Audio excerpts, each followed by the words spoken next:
bem-vindos novamente ao Open Banking Week 2021. Meu nome é Davi Cunha e eu sou executivo de indústria para serviços financeiros no Brasil pela Microsoft. E hoje eu venho aqui representando a comunidade Open Finance Brasil para falar de um tema super relevante, que é o caminho para o Open Finance.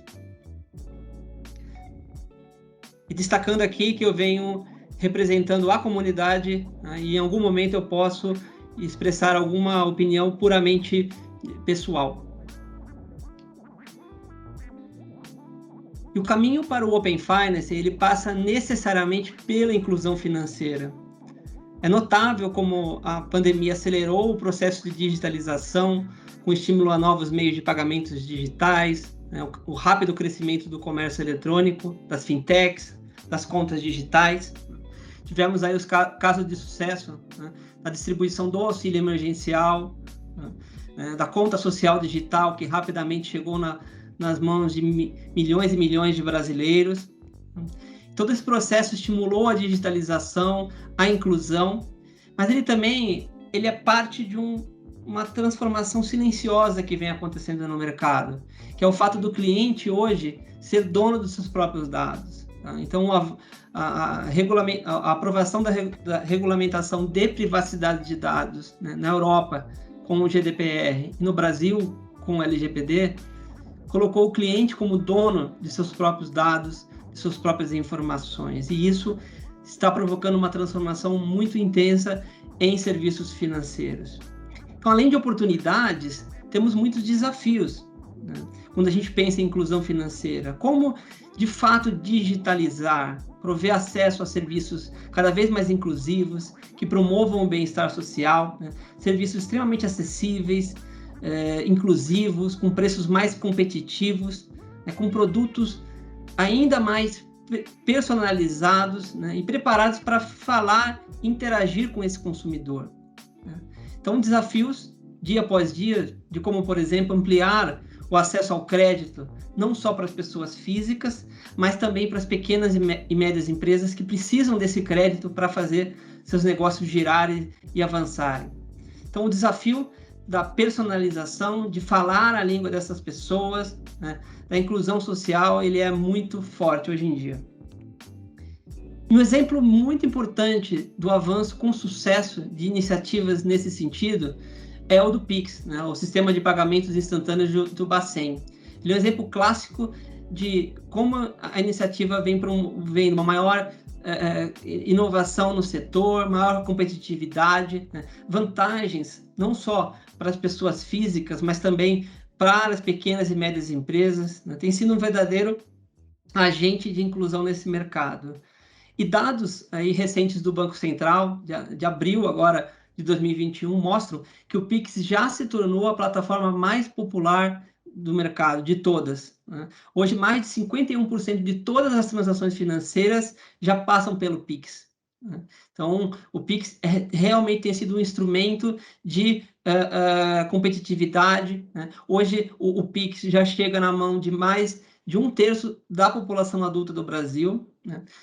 Hoje, mais de 87 milhões de usuários já foram cadastrados no Pix. Ainda hoje, grande parte desses usuários são de pessoas físicas, 94%, mas o crescimento vem acelerando também junto às pessoas jurídicas, pequenas e médias empresas.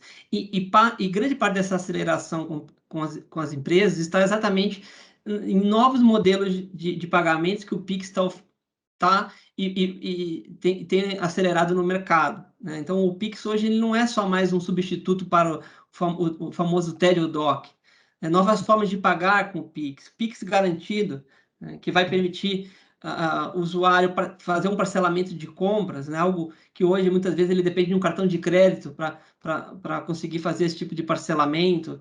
Inovações como o Pix agendado, o Pix cobrança, que vai ser uma alternativa para o boleto bancário, que vai permitir que empresas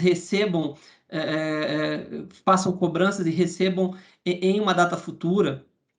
Ou mesmo inovações como o Pix Saque, o Pix Troco, que recentemente o Bacen colocou em consulta pública e que vai permitir que um usuário faça um saque da moeda diretamente no ponto de venda, ou mesmo compre um produto e receba a moeda como troco. Tá? Então, realmente, o Pix tem avançado muito rápido e tem oferecido uma série de inovações e transformado a maneira como o trabalhador, o consumidor, paga. E o Pix hoje é parte de uma revolução muito maior que vem acontecendo em pagamentos digitais, né? Novos modelos de negócio que vem acontecendo, o avanço das carteiras digitais, muito estimulado pelas mudanças regulatórias, né?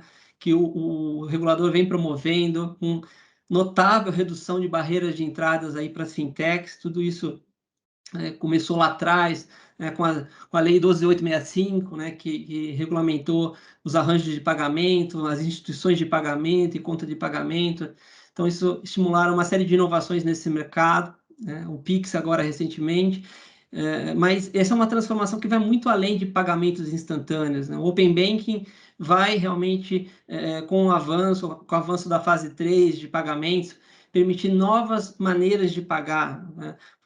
Modelos como, por exemplo, o modelo de account to account, que é um modelo entre contas, né? Eu vou poder transferir o dinheiro de uma conta A para uma conta de um banco para uma conta B de um outro banco, tudo de maneira online e simples. A própria interação, a integração do Pix com o Open Banking vai permitir, por exemplo, iniciar um pagamento com o Pix diretamente na infraestrutura Open Banking, ou seja, vai trazer o melhor dos mundos, do pagamento em tempo real com o Pix, com a captura e a coleta de dados que o Open Banking vem a oferecer, permitindo maior inovação, novos produtos chegam ao mercado, trazendo muito mais competitividade nesse mercado. E tudo isso, obviamente, só é possível graças ao avanço dos padrões de indústria, né?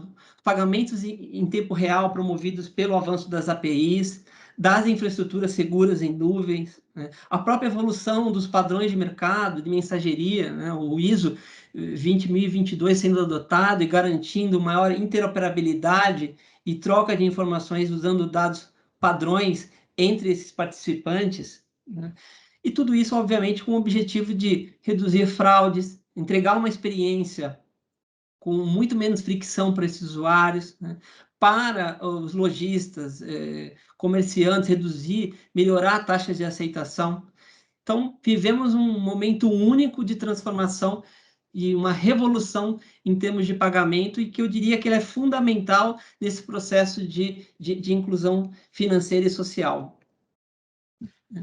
E quando a gente olha essa jornada de Open Finance, hoje estamos dando um passo fundamental, que é a regulamentação e a implementação do Open Banking. O Open Banking é esse verdadeiro chassi, né, que está promovendo e vai promover ainda mais a inclusão, né, através do compartilhamento de dados, produtos e serviços, usando uma linguagem única, usando um padrão, né, estimulando a concorrência, promovendo a inovação, né? Então, o Open Banking ele é base de toda essa inovação que iremos entregar no mercado com o Open Finance. E hoje ele vem, hoje nós estamos aí na implementação da fase 2, né, com data aí programado para 15 de julho, né? Mas até o final do ano devemos ter as 4 fases do Open Banking entregues, e a fase 4, em particular, expandindo o leque de produtos, além de produtos bancários, produtos de pagamentos, mas também produtos de seguros,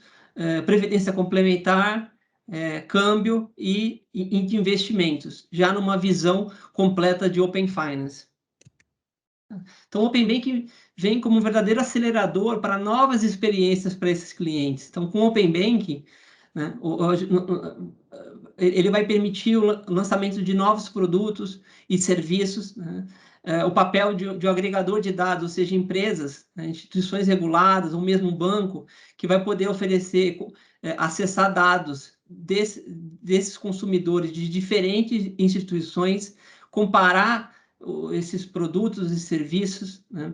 Criar serviços de aconselhamento financeiro, aplicativos que permitam conectar essas informações e ajudar os consumidores no planejamento financeiro, no planejamento familiar, em como usar esse dinheiro de maneira mais efetiva, né?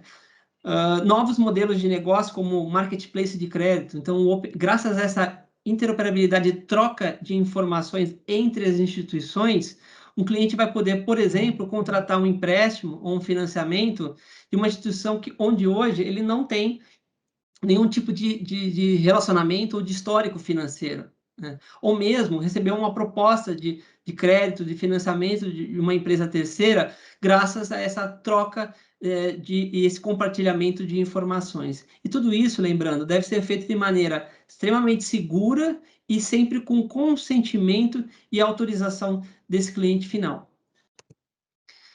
E como passo seguinte nessa evolução, temos o avanço do Open Insurance no Brasil, né?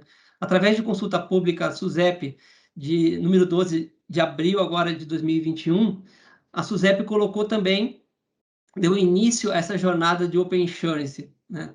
Obviamente, ampliando o leque de produtos e serviços para além dos produtos bancários e de pagamentos, e indo contemplando também os produtos de seguros, os produtos de previdência complementar aberta e capitalização.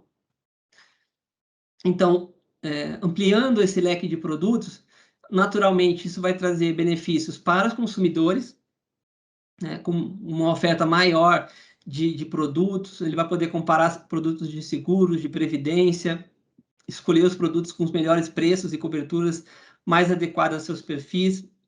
Isso vai beneficiar também as pequenas e médias empresas, que vão ter acesso a um leque de produtos mais diferenciados e adequados para suas necessidades, e vai trazer benefícios para todo um ecossistema das próprias empresas de seguros, das empresas de previdência e de capitalização, porque elas passam a ter acesso a dados de clientes.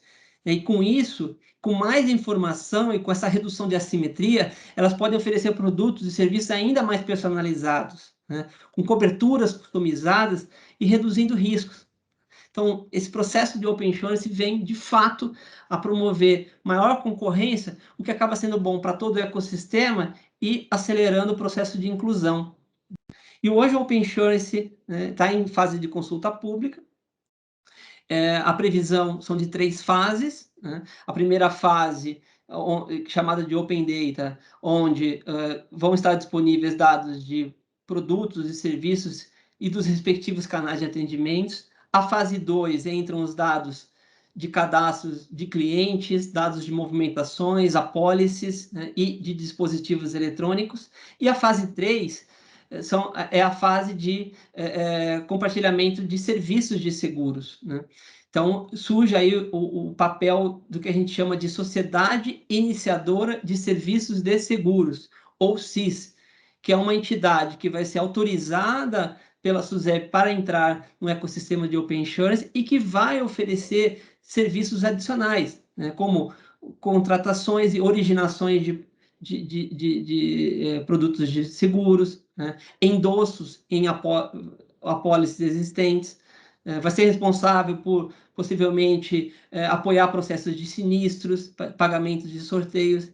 Então, a figura do SIS, né, ele é muito parecido com a figura do iniciador de transações de pagamentos do Open Bank, tá? E vai permitir um leque novos de serviços e de novas empresas se beneficiando desse ecossistema de Open Insurance.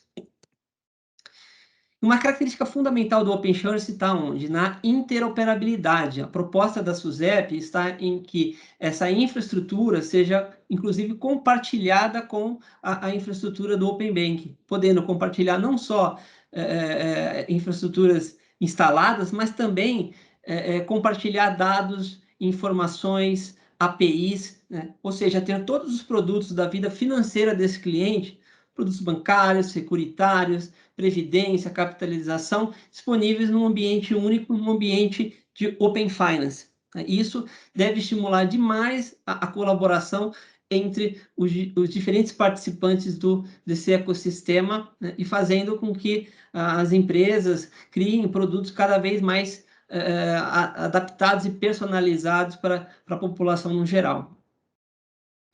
Esse novo modelo de plataforma, ele vem evoluindo primeiro com o Open Banking, o avanço do Open Insurance, né, a conexão futura com dados de investimentos, e tudo isso através de uma conexão e análise de dados rica. Vai permitir o quê?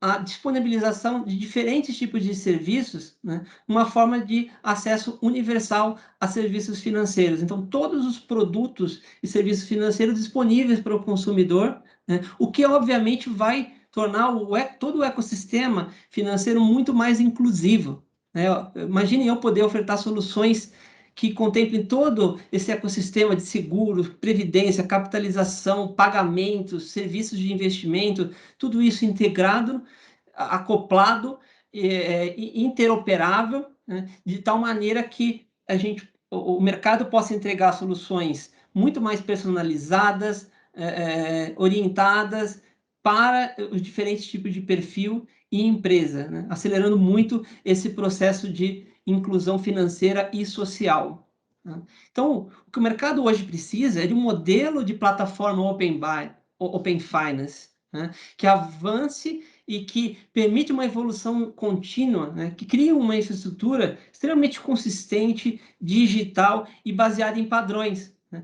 Mas tudo isso ligado para um papel fundamental, que é o elemento confiança, tá? Então, esse novo modelo de plataforma Open Finance, ele vai, obviamente, fazer uso de infraestruturas modernas, em nuvem, aderentes a compliance, aderentes capazes de rapidamente se adequar a mudanças regulatórias, mas fazendo um uso dessa estrutura Open Banking, Open Insurance, como verdadeiros trilhos, né, rails, que eu chamo, para entrega de produtos digitais, mas o que vai, de fato, unir todo esse ecossistema de consumidores, bancos, reguladores, fintechs, está exatamente no estabelecimento de o que eu chamo de framework de confiança, que vai unificar processos, análise de riscos, e vai trazer o melhor dos mundos, né? Então, processos de prevenção à lavagem de dinheiros, KYC, né? Uso de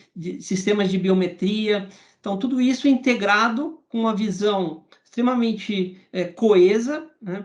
E esse framework, ele está baseado hoje em alguns princípios fundamentais que todo o ecossistema vai ter que entregar, né? O primeiro dele, obviamente, está baseado na questão de interoperabilidade, né? Pagamentos digitais. O segundo pilar fundamental aí nesse processo é o que eu chamo de digital identities, né? Então, ter um processo único, uma identidade única, onde eu possa ter acesso universal aos diferentes tipos de sistemas e serviços digitais, né?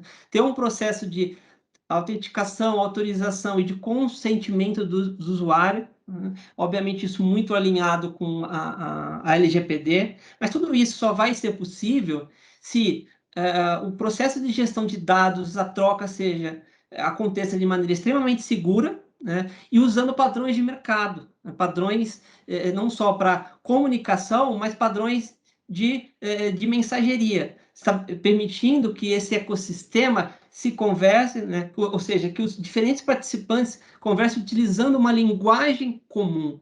Tudo isso esses 5 pontos vão ser amarrados e conectados através desse framework de confiança que vai, de fato, permitir que a evolução desses modelos e a entrega de um modelo de plataforma, de uma infraestrutura extremamente consistente para que a gente consiga não só acelerar com a inovação, implementar o Open Bank, o Open Insurance, mas entregar serviços extremamente inclusivos para essa população que cada vez mais precisa ter acesso a serviços digitais. E essa base desse framework de confiança, ele precisa ter uma fundação extremamente sólida, né, que consiga conversar com esses diferentes sistemas, e aí, obviamente, hoje, muitas vezes, as instituições armazenam dados em forma muito distintas, o que muitas vezes dificulta essa comunicação. Então, vamos precisar padronizar, criar um modelo padrão de dados, né? Criar um modelo padrão de negócio, né?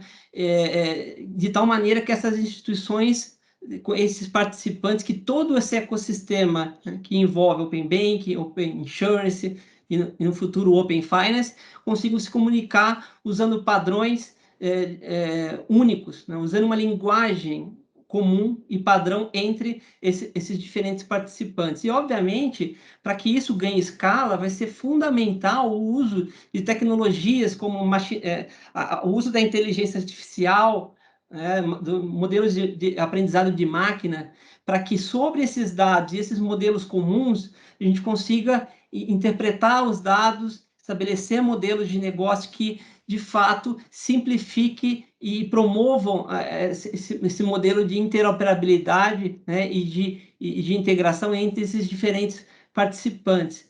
Então, não só um modelo, uma linguagem, né, comum de troca de informação, mas também padrões de mensageria, de segurança, né, de acesso aos dados. Então, essa universalização de padrões e de mecanismos que permitam uma ampla interoperabilidade, né, e comunicação entre os participantes vai ser fundamental para a evolução do modelo e para a adoção do modelo Open Finance aqui no Brasil. E esse futuro, obviamente, passa, né, pelo que eu chamei lá atrás de digital identity, né, ou um modelo único de identidade digital para permitir que os consumidores, a população tenha acesso de maneira simples e transparente a uma série de serviços digitais. Agora, não é mais só o pagamento, agora não é mais só uma transação de movimentação entre contas, né? Eu estou falando de produtos de investimento, estou falando de produtos de seguros, produtos de capitalização. Então, o universo, né, ele é muito maior de serviços digitais. Então, padronizar a forma como eu me autentico e tenho acesso a esses serviços digitais, ele vai ser fundamental. E aí que entra realmente forte o conceito de identidade digital, né? E nesse mundo Open Finance, é natural que o usuário como dono da informação, né, e aí, de novo, atendendo aos modelos da LGPD, da GDPR lá fora, eles não só definem com quem eles querem compartilhar os dados, mas eles também passam a ser donos da sua identidade, né? Eles passam a ter o controle e o poder de armazenar de maneira segura esses dados, essas informações associadas a esses usuários. Então, o digital identity, né, essa identidade digital, ele vai ser o agente que vai permitir que o usuário acesse serviços digitais de maneira única, no seu controle. Então, ele vai poder fazer compras na internet sem precisar passar senhas, ele vai poder compartilhar um currículo para uma entrevista de um emprego, né, ou para um novo emprego, sem precisar passar o documento físico, né? Então, ele vai poder ter acesso a conteúdos seguros e digitais de maneira completamente sem a necessidade de ter a presença física, de se dirigir até o local, né, ou mesmo de compartilhar documentos físicos. Então, a digital identity, a identidade digital, exerce um papel fundamental quando a gente pensa em modelo Open Finance, né? Então, eu passo a ter uma espécie de um certificado que eu posso compartilhar entre os diferentes participantes do ecossistema, onde rapidamente esse participante pode validar, verificar se aqueles dados pertencem realmente ao indivíduo, né? Se são realmente dados confiáveis, e isso é fundamental. Essas digital identities podem também, né, além de ter as credenciais associadas para o usuário, eles podem conter informações adicionais, como, por exemplo, dados de contatos, dados de login em site, preferências de consumo, o que isso naturalmente vai permitir que empresas possam ofertar serviços ainda mais personalizados para esses consumidores. E tudo isso com muita personalização, com muita segurança. Os dados hoje das identidades digitais, eles ficam armazenados em estruturas extremamente confiáveis, né? Tecnologias como DLT, blockchain, que permitam validação segura, né, entre os diferentes participantes do ecossistema, de forma 100% verificável e de forma que inviabilize e que impeça vazamentos de dados na internet. Isso é muito importante, né? Como com a Digital Identity, o usuário passa a estar no controle dessa identidade, isso, de certa maneira, torna o processo mais seguro, né, e evita aqueles famosos vazamentos, né, que tem um terceiro que faz tem o controle dessas identidades e num processo de vazamento acabam milhares, milhões de identidades e credenciais indo para domínio público. Então, o uso da Digital Identity pelo fato dele ser descentralizado e estar na mão do consumidor, ele acaba sendo mais seguro, reduzindo fraudes e reduzindo as chances de vazamentos de dados no mercado. Tá? Então, o futuro, pessoal, das plataformas de serviços financeiros digitais e do Open Finance, ele é, na sua natureza, essencialmente inclusivo. Então, o grande passo de evolução que nós vamos dar no próximo ano, na próxima década, ele exige de nós repensarmos a forma como nós entregamos serviços financeiros para todas as camadas da população, e isso é muito importante, né? Como podemos ofertar serviços que melhorem a vida dessas pessoas, promovam o bem-estar financeiro, né? Sempre, obviamente, com a questão da privacidade de consentimento. Então, todos esses serviços têm que estar alinhados com a questão das leis de privacidade de dados, da LGPD, da segurança. Todo e qualquer serviço, o dado de cliente, ele só pode ser exposto para comunidade, só pode ser exposto para um participante ou para um terceiro, desde que o usuário dê um consentimento explícito. Então, esse é um ponto importante, né? Então, o futuro passa por aí, passa por um acesso realmente universal a serviços digitais, né? E que promovam, de serviços que promovam a verdadeira inclusão financeira, né? Esse é um ponto importante, porque no final, hoje, essas plataformas digitais, ou elas colocam o cliente no centro, no controle desses dados, ou as empresas vão acabar perdendo esse cliente para o mercado, né? Vão perder esse cliente para uma fintech, vão perder esse cliente para um competidor. Okay? Então, eu acho que como mensagem principal hoje o sistema financeiro do futuro passa necessariamente pela inclusão de todos e de uma infraestrutura essencialmente digital. E é isso, pessoal. Agradeço novamente aí a participação de todos. Né? Deixo aqui meus contatos, né? meu blog, para quem quiser conhecer um pouquinho mais aí da nossa visão de Open Finance. Né? E fico à disposição aí para quem quiser bater um papo sobre o assunto. Agradeço novamente, obrigado.